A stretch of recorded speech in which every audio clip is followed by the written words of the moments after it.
Hey guys, this is Nick Gray from Phandroid, and this is our second look at the Samsung Gear S3. We've already shared our initial impressions on Samsung's new smartwatch, but after spending some additional quality time with the device, we thought it deserved a second look. One of the main things that stands out when you compare the Gear S3 to last year's model is that it's larger and heavier. That's mainly due to the included GPS chip and 380 mAh battery, which boasts 3 to 4 days of battery life, and its slightly larger 1.3-inch AMOLED display, which is protected with scratch-resistant Gorilla Glass SR+. But our friends at Samsung also emphasized that it was a conscious decision to make the watch a bit heftier. While a lot of non-watch wearers are constantly complaining about how large watches are, those who have a foot in the watch world will tell you that large analog watches have been leading sales for years. Making a smartwatch smaller may pull in a handful of non-watch wearers, but it's much easier to sell a smartwatch to those who are already using an analog watch on a daily basis. For me, both the Gear S3 Classic and the Frontier look stunning, and since I've been wearing large devices from Fossil for the better part of a decade, the added bulk of these two new devices doesn't bother me in the least. Using the Gear S3 devices isn't much different than using last year's Gear S2.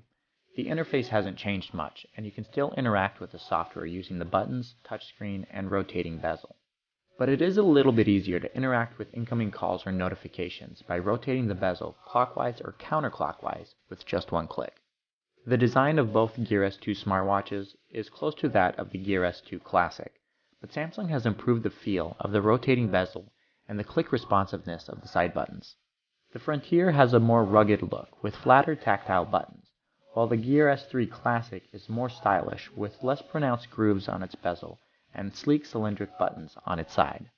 If you don't count their outward differences, the only component differentiation between the two is the inclusion of LTE with the Gear S3 Frontier.